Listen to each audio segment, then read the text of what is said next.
Oi, pessoal. Hoje nós vamos ver o cálculo do centroide e baricentro. Anteriormente, a gente chamava de centro de gravidade.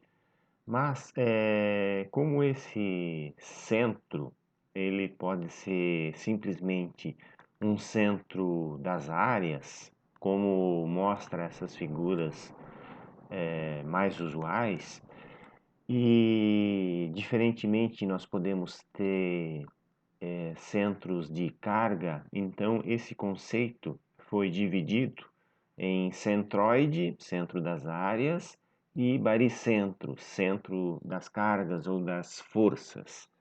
Bom, aqui então nós temos para figuras conhecidas a determinação desse centro das áreas. No caso do retângulo, basta a gente traçar as duas diagonais e o ponto de interseção vai ser o centro dessas áreas. No triângulo retângulo, a gente tem esse centro a 1/3 tanto da altura quanto 1/3 da base. E assim, o círculo ele tem o centro exatamente no centro. E da mesma maneira, a gente tem a posição para o centro no semicírculo e 1/4 de círculo. Bom, com essas figuras básicas, a gente pode tentar calcular o centroide de uma figura qualquer. Então, nesse exemplo aqui, nós temos uma figura formada por um retângulo e por um triângulo.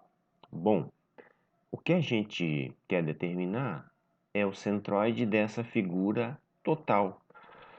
Sabemos de antemão, né, o centroide das figuras conhecidas, do retângulo e do triângulo. A partir desses centros, dessas partes dessa figura, ou seja, quando a gente tem uma figura qualquer, a gente divide ela em figuras conhecidas. No caso, um retângulo e um triângulo.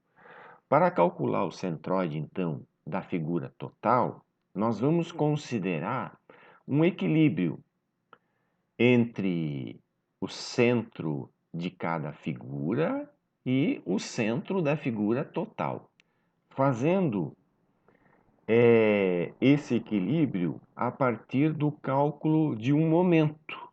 No caso, um momento das áreas vezes a distância a um determinado ponto. Geralmente, nós pegamos esse ponto de referência mais à esquerda e mais inferior, para que toda a figura fique posicionada no primeiro quadrante. Então, o ponto escolhido vai ser esse ponto aqui. Bom, o equilíbrio, então, ele é formado pelo momento de todas as figuras separadas em relação a esse ponto, considerando área vezes distância, essa distância é tomada em referência ao centro de cada figura e esse ponto de referência. E o equilíbrio, então, é feito com o momento de toda a área de toda a figura em relação ao centro de toda a área. É o que a gente quer descobrir, o centro de toda a área. Para isso, então, nós temos essa fórmula. O momento de toda a área vezes o centro é o produto da soma de todas as áreas vezes esse x barra.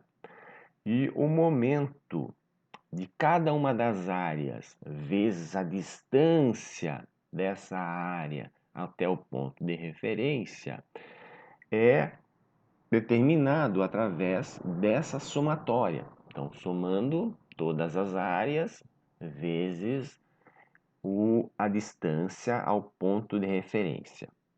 Como nós precisamos determinar um valor de equilíbrio para x e para y, nós separamos essas distâncias, primeiro considerando distâncias em x, depois considerando distâncias em y.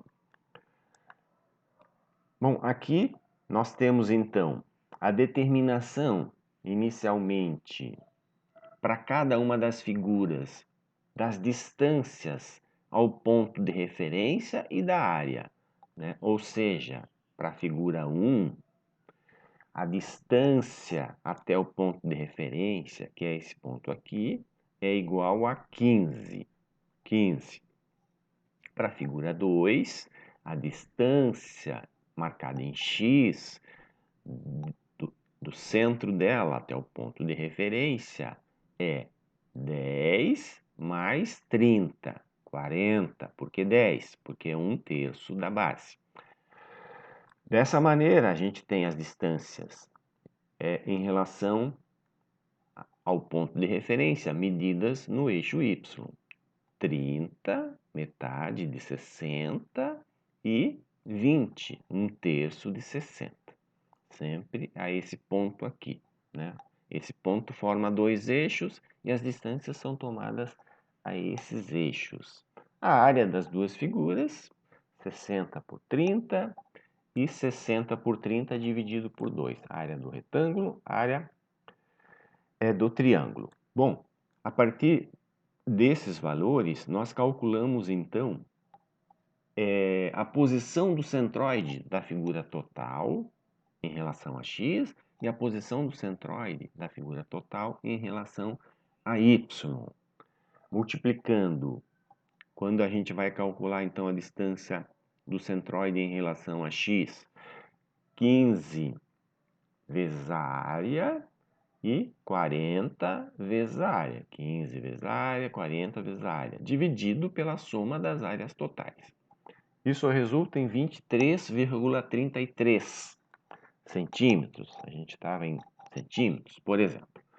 Isso quer dizer que o centro de todas as áreas vai ficar 23,33 centímetros dessa posição. Então, ele vai ficar mais ou menos, né, nessa posição aqui, tá? Nessa posição aqui.